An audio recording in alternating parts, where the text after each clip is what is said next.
আসসালামু আলাইকুম everyone, welcome back to my channel. আমি কল্পনা জাহান আজকে আবারও একটা রেসিপি নিয়ে হাজির হলাম। সবাইকে সাথে থাকার অনুরোধ রইল। আজকে আমি বানাবো 1 কাপ বেসন দিয়ে দারুণ স্বাদের একটা হালকা ফুলকা নাস্তা। এখানে আমি 1 কাপ বেসন নিয়ে নিচ্ছি। বেসনটা আমি আগে চেলে নিয়েছিলাম। এরপর দিয়ে দিচ্ছি 1 চামচ বিট লবণ। এখন দিয়ে দিচ্ছি 1/2 চামচ শুকনো মরিচ গুঁড়া, আর দিয়ে দিচ্ছি 1 চামচের মতো কাঁচামরিচ কুচি, আর দিয়ে দিচ্ছি সামান্য একটু পানি, মানে অল্প অল্প পানি দিয়ে আর কি আমি এটা মিক্সড করে নিব। আমি এখানে সুন্দর একটা ব্যাটার বানিয়ে নিব, তবে পানিটা আমি একসাথে দিব না, অল্প অল্প করে দিচ্ছি। এই তো দেখুন, আর ব্যাটারটা খুব ভালো মতো ফেটে নিতে হবে।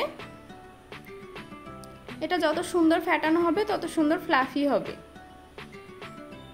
ব্যাটারের টেক্সচারটা দেখলে বুঝতে পারছেন কীরকম, আমি ঠিক এরকমই রাখবো। এখানে আমি দিয়ে দিচ্ছি একটা কোয়া আর কি লেবু রস।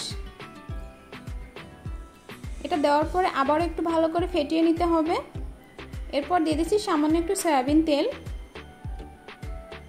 এখন আবার একটু ফেটিয়ে নিয়েছি। এখন আমি 10 মিনিটের জন্য ঢাকা দিয়ে রেস্ট রেখে দিব।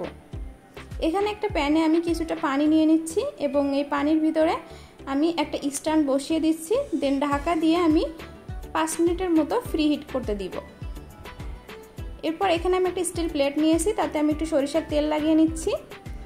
এখন আমি ব্যাটারটার ভিতরে এক টুকরো আদা কুচি দিয়ে দিচ্ছি আর কি, গ্রেট করে দিয়ে দিচ্ছি। এরপর আবার একটু মিশিয়ে নিচ্ছি। এরপর এখানে আমি দিয়ে দিব 1 প্যাকেট ইনো। এই ইনোটা দেওয়ার জন্য খুব সুন্দর ফ্লাফি হবে নাস্তাটা।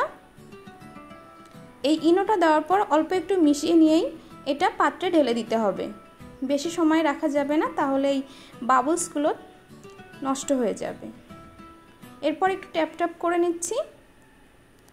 এখন আমি গরম পানির উপরে প্লেটটা বসিয়ে দিচ্ছি। স্ট্যান্ডের উপরে সুন্দর মতো বসিয়ে ঢাকা দিয়ে দিব। 15 মিনিট ওয়েট করব। 15 মিনিট পরে ফিরে আসলাম। একটা কাঠি দিয়ে আমি চেক করে দেখছি, দেখুন একদম সুন্দর মতো হয়ে গেছে। এই তো আমি নামিয়ে নিয়েছি। এখন আমি এটা ঠান্ডা করে একটু ছুরি দিয়ে চারপাশটা ছাড়িয়ে নিচ্ছি। এরপর আমি এটা একটু মোল্ড আউট করে নিচ্ছি। এই তো দেখুন কত সুন্দর সফট হয়ে গেছে। এখন আমি আপনাদেরকে কেটে দেখাচ্ছি। আমার ভিডিওটা কেমন লেগেছে সবাই কমেন্ট করে জানাবেন।